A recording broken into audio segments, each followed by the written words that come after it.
भारत और रूस के बीच साझेदारी के 25 वर्ष पूरा होने के मौके पर अब लगातार हम देख रहे हैं किस तरीके से उत्साह का माहौल बना हुआ है। इस खास मौके पर रूस के राष्ट्रपति व्लादिमीर पुतिन आज से 2 दिवसीय भारत के आधिकारिक दौरे पर आ रहे हैं। 2022 आप जानते हैं कि ये वो साल था जब रूस और यूक्रेन के बीच युद्ध शुरू हुआ और इसके बाद ये पहली बार है जब रूस के राष्ट्रपति व्लादिमीर पुतिन भारत दौरे पर आ रहे हैं। आपको बता दें कि इससे पहले पीएम मोदी और पुतिन की 20 बार मुलाकात हो चुकी है। पहली मुलाकात साल 2014 में हुई थी और ये वही साल है जब नरेंद्र मोदी ने बतौर प्रधानमंत्री भारत की कमान संभाली थी। आज एक बार फिर से दुनिया की निगाहें पीएम मोदी और पुतिन पर टिकी होंगी। दोनों की मुलाकात पर टिकी होंगी और होनी भी चाहिए क्योंकि ये मुलाकात खास होने वाली है। जी हाँ, भारत और रूस के बीच कई बड़े समझौते होने वाले हैं। बिजनेस से जुड़ी बड़ी डील, बड़ी बैठक होने वाली है। साथ ही एक शाही डिनर का आयोजन भी किया जा रहा है।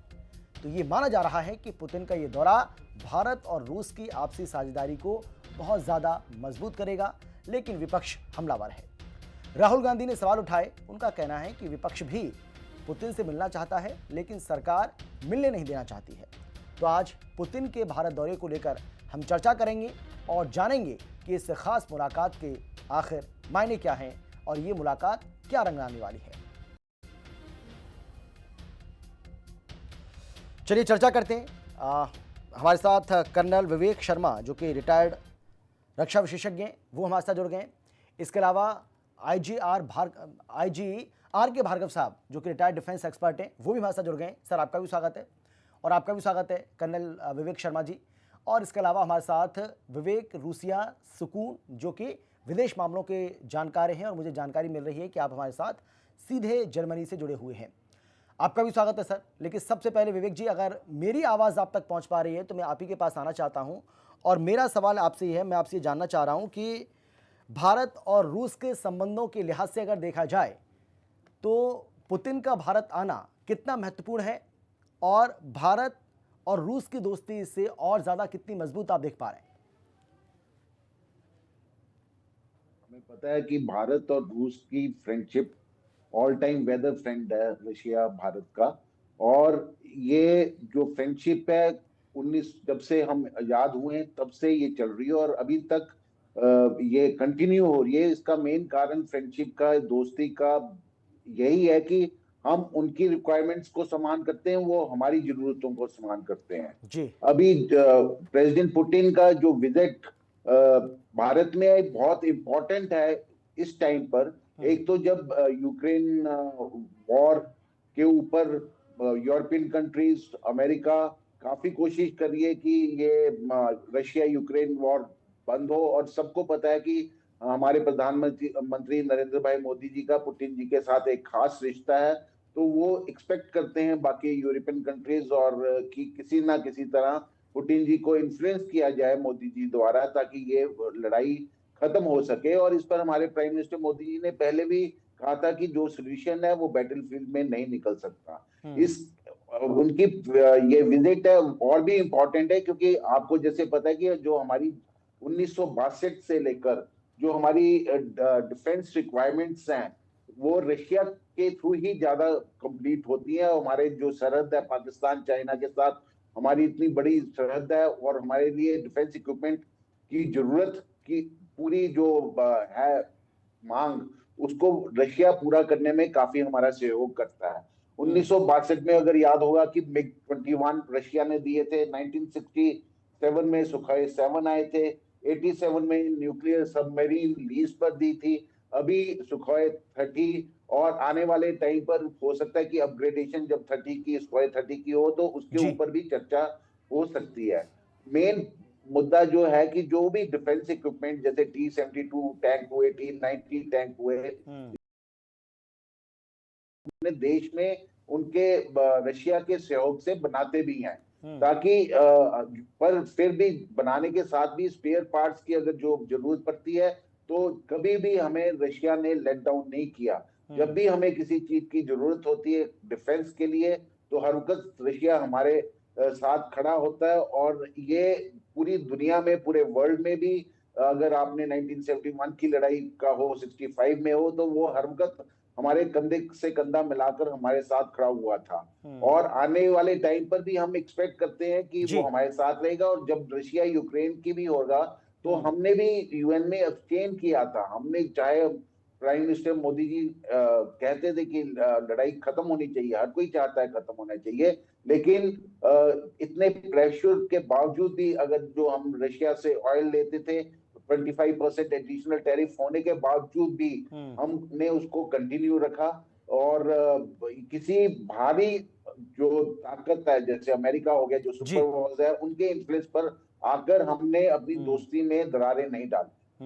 ठीक है सर, मैं लौटूंगा आपके पास। लेकिन आर के भार्गव जी, मैं आपसे ये जानना चाह रहा हूं कि क्योंकि जैसा कि विवेक जी ने भी कहा, ये जो दौरा है ये ऐसे समय में हो रहा है जब अमेरिका बार बार इस बात को कहता रहा है कि भाई आप जो रूस से तेल खरीदते हैं उसमें कमी लाइए, और वो तो ये भी कहते हैं भैया कि आप इसको बिल्कुल ही खत्म कर दीजिए, जो कि पॉसिबल नहीं है। तो मैं आपसे जानना चाह रहा हूं कि ऐसे समय में अगर ये दौरा हो रहा है तो क्या अमेरिका की नज़र भी इस पर बनी होगी? ठीक है, ये इसमें तो कोई शक की बात नहीं कि खाली अमेरिका ही नहीं, दुनिया भर की। और भी बहुत से देश हैं जिनका की इंटरेस्ट रशिया में हम्म। और इंडिया में भी है। तो वो तो चाइना भी है, पाकिस्तान भी है, बहुत से देश हैं जिनका की इंटरेस्ट इस विजिट में होगा और वो इसको मिनट टू मिनट फॉलो कर रहे होंगे। ये तो एक बात है। देखिए, मैं इसमें दो चीजों पे जोर दूंगा। पहली चीज तो ये हो क्यों रही है अभी। ठीक है, सबसे बड़ी बात क्या है कि आज की तारीख में रशिया बहुत हद तक आइसोलेट कर दिया गया है। नाटो एक तरफ है, जिसकी वजह से 35-36 जो यूरोपियन कंट्रीज हैं वो रशिया से अलग हैं, एक तरह से दुश्मनी पे हैं उसके साथ। अमेरिका उसके साथ ऑलरेडी दुश्मनी पे है, यूक्रेन दुश्मनी पे है।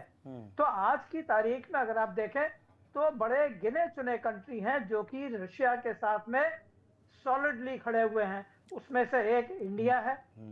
चाइना के अपने रीजन है जिसकी वजह से रशिया के साथ में, क्योंकि वो अमेरिका के साथ में 36 का आंकड़ा है। नॉर्थ कोरिया भी इसी तरह से अमेरिका के साथ 36 का आंकड़ा है, इसलिए वो रशिया के साथ में है।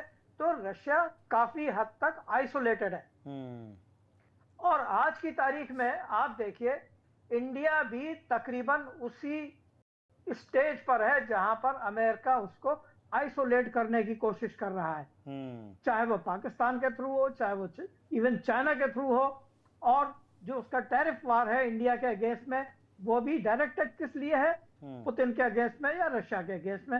यानी एक तरह से आज की तारीख में हिंदुस्तान को रशिया की जरूरत है और रशिया को हिंदुस्तान की जरूरत है।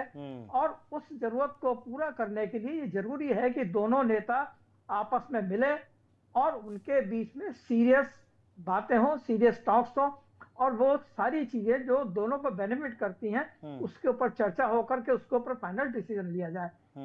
तो ये तो एक चीज मैं बताता हूं जी, मतलब नक्शल में मैंने बताई है, आगे बहुत सी चीजें हैं इसके बीच में शामिल करने के लिए। दूसरी चीज, या इसी में मैं आपको जोड़ देता हूं, जो ट्रेड इंडिया और रशिया के बीच में जो ट्रेड है आज की तारीख में, वो heavily in favour of Russia है। क्यों? क्योंकि हम उससे बहुत बड़ी मात्रा में तेल इंपोर्ट कर रहे हैं, हमारा एक्सपोर्ट रशिया के लिए बहुत कम है।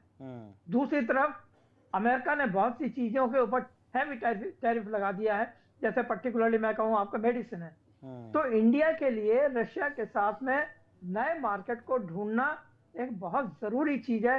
रशिया को अभी दवाइयों की जरूरत है, हमारे पास जो हम अमेरिका नहीं भेज पा रहे वो रशिया के पास हम भेज सकते हैं। दूसरी चीज, पहले ये बात आई थी हमारे प्राइम मिनिस्टर की तरफ से, फूड फॉर ऑयल या ऑयल फॉर फूड।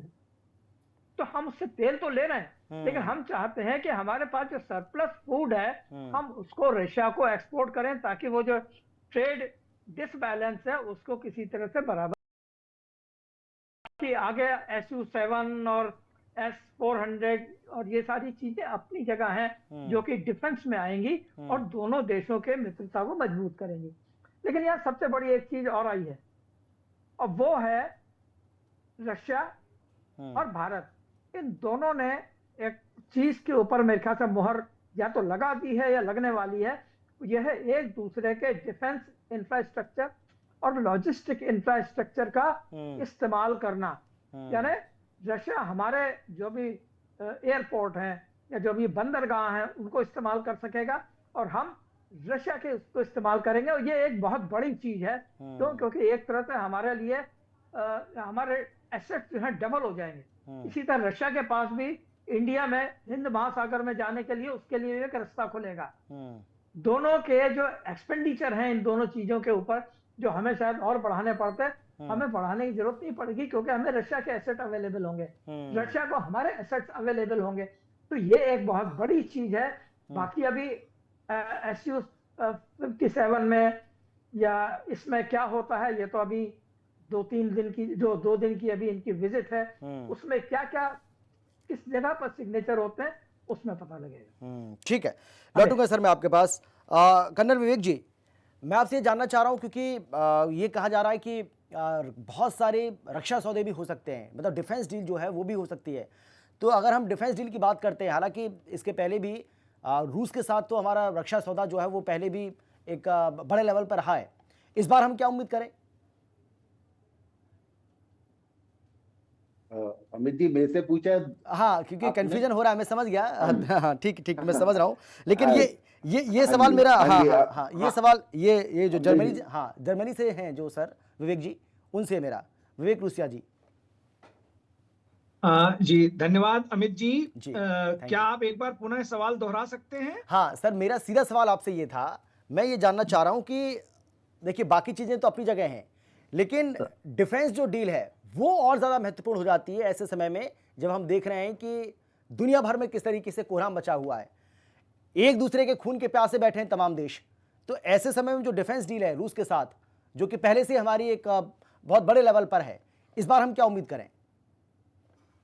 जी, आपका ये बहुत ही महत्वपूर्ण प्रश्न है और इसका सीधा जवाब देने से पहले मैं एक दो बातें और कहना चाहूंगा कि सबसे पहली बात, जैसा कि हमारे साथी ने भी कहा कि ये रूस के राष्ट्रपति की 2022 से जब से यूक्रेन युद्ध शुरू हुआ है उसके बाद की ये पहली यात्रा है।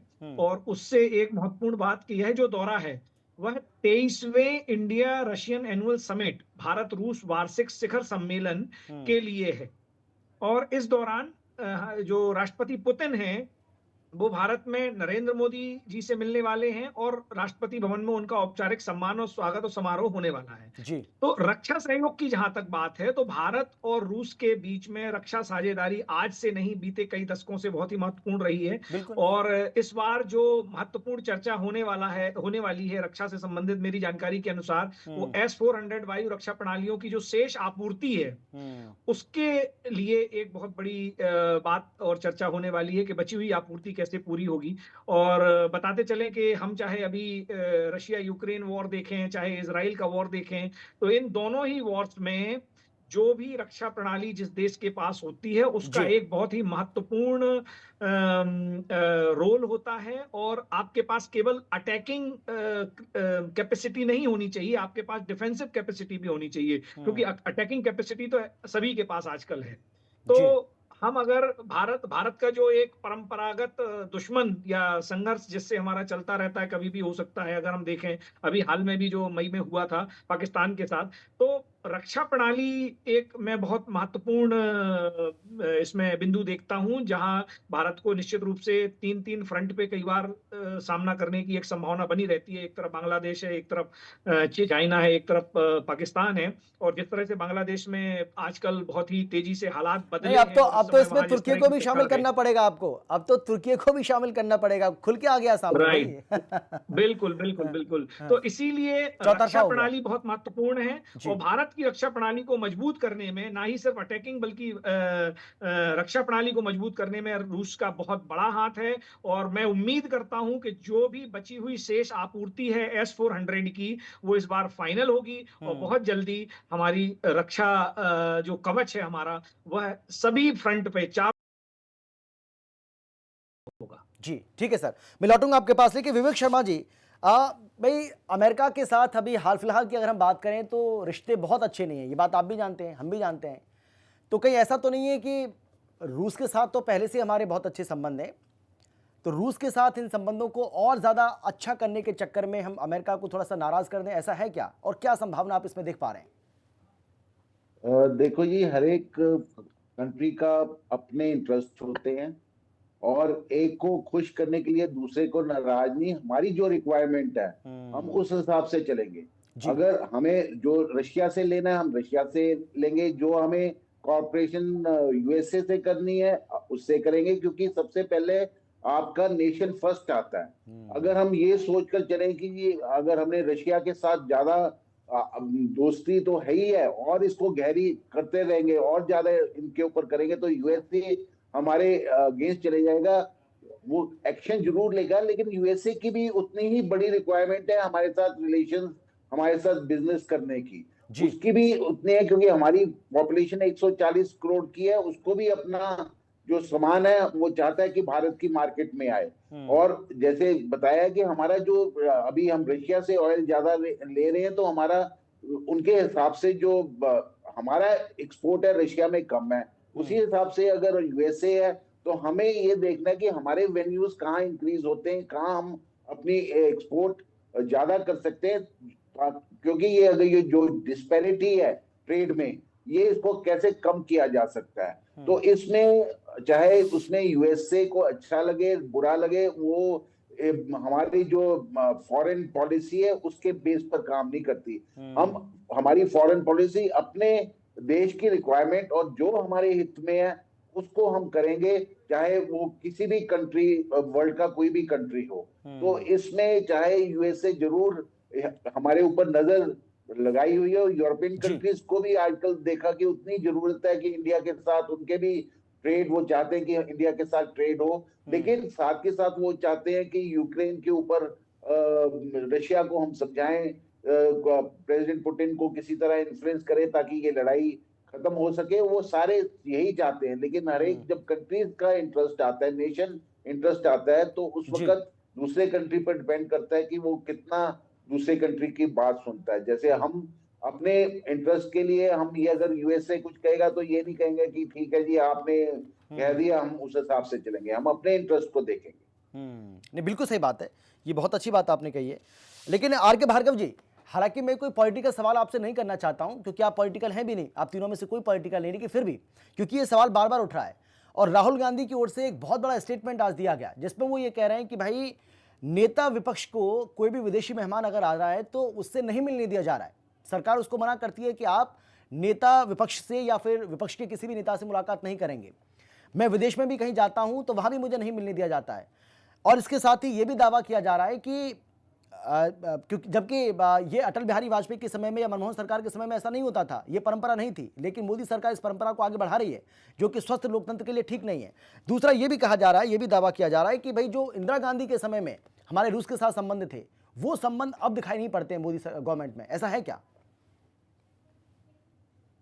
देखिए, जहां तक रहा कि राहुल गांधी को नहीं मिलने दिया जा रहा है, वो बाहर जाते हैं, वहां भी कोई उनसे नहीं मिलता है, तो ये तो एक ऐसी चीज है जिसको मेरे ख्याल से, आपने कहा कि हम लोग कोई तीनों में से कोई भी पॉलिटिकल नहीं है जी, तो इसलिए मैं उसके ऊपर पॉलिटिकल कमेंट तो नहीं करूंगा, लेकिन जो मेरा अपना सोचना है या जो अपनी मेरी एक्सपीरियंस है उसके ऊपर कहूंगा कि आज की तारीख में मेरे ख्याल से बाहर का कोई भी बड़ा नेता उनसे शायद मिलना भी नहीं चाहता है। क्यों? क्योंकि उनको पता है कि इन्होंने क्या बोलना है, क्या नहीं बोलना है, और हमारे यहाँ तो लोग बात जानते हैं कि इन्होंने क्या बोलना है। तो इसलिए ये दोनों ही तरफ से है कि ना तो हम उसको इनकरेज करते हैं और ना ही बाहर का कोई नेता आता है वो ये समझता है कि इनसे बात करके कोई फायदा है। पहली चीज तो वो जानते हैं कि मोदी अभी लाइन में है, ऐसा नहीं कि वो ये भी होता है कि कहीं कहीं विपक्ष का नेता उस सिचुएशन में होता है जहां पर शायद वो अगली गवर्नमेंट में आ जाए, लेकिन राहुल गांधी का अभी तक का कोई फ्यूचर में ऐसा नहीं दिखाई देता कि वो अगली गवर्नमेंट में आएंगे जिसको लेकर के बाहर का कोई भी नेता आए तो उनसे जाकर के मिले।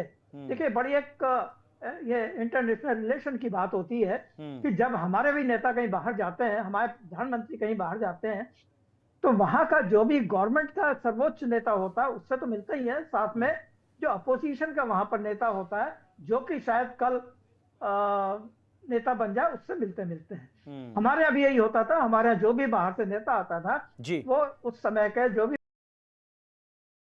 जो भी विपक्ष का नेता होता था उससे मिलते थे। आज वो सिचुएशन नहीं है। क्यों? क्योंकि शायद मैं ये कहूंगा कि शायद वो भी तोलते हैं कि कौन कितना वेट कैरी कर रहा है अपने देश में या देश के बाहर। लेकिन आप ये कह रहे हैं कि ऐसा कोई नहीं, आप ये कह रहे हैं कि ऐसा कोई प्रोटोकॉल नहीं है, लेकिन मतलब कोई ऐसा प्रोटोकॉल नहीं है कि भैया आपको अगर आप आ रहे हैं तो आप विपक्ष के नेता से भी आपको मिलना होगा, ऐसा कोई प्रोटोकॉल नहीं होता है? नहीं, ये प्रोटोकॉल की बात नहीं है, ये एक कर्टसी की बात है, नॉर्मल एटिकेट की और कर्टसी की बात है। मेरे ख्याल से जहां तक मेरी नॉलेज है ऐसा कोई प्रोटोकॉल नहीं है। अगर होगा भी तो मैं उसके बारे में कोई कमेंट नहीं कर सकता, क्योंकि उसके बारे में मुझे नॉलेज नहीं है। ठीक है, मेरे ख्याल से जर्मनी से जो बैठे हुए हमारे, हाँ, वो कुछ कहना भी चाह रहे हैं। हाँ, ठीक है, विवेक गुस्सा जी आप बोलिए। हाँ, कुछ कहना चाह रहे हैं आप जी, बोलिए आप। अमित जी, मेरे साथी दोस्त ने बहुत ही अच्छी बात कही, और यहाँ मैं इस बात पे दो बिंदुओं के साथ मैं इस पे बोलना चाहूंगा।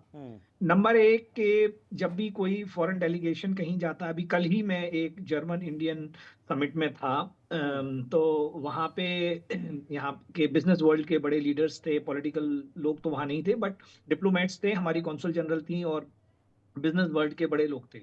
तो सितंबर में जर्मनी से एक बिजनेस डेलीगेशन, यहाँ का जो चैम्बर ऑफ कॉमर्स है उसका बड़ा बिजनेस डेलीगेशन आ रहा है भारत।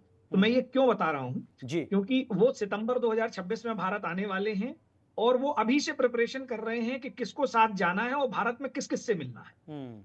तो मैं एक कॉमन सेंस के आधार पे इस पे ये बात कहना चाहता हूँ कि जब भी कोई फॉरेन डेलीगेशन आता है, वो भी अपनी एक रिसर्च करके आते हैं कि हमें किससे मिलना है और किससे नहीं मिलना है। तो जहां तक मुझे लगता है कि जब भी कोई फॉरेन डेलीगेशन आता है, शायद वहां से उन्हें कोई रिक्वेस्ट नहीं मिलती कि हम आपके नेता प्रतिपक्ष से मिलना चाहते हैं। एक ये कारण हो सकता है। दूसरा ये है, हम एक बहुत ही सामान्य सी बात, जब हमारे घर में कोई मेहमान आते हैं तो अगर घर में कोई नहीं, लेकिन राहुल गांधी तो ये दावा कर रहे हैं ना कि भाई वो तो चाहते हैं, लेकिन ये सरकार मिलने नहीं देती है, मना कर देती है कि नहीं, उनसे नहीं मिलना।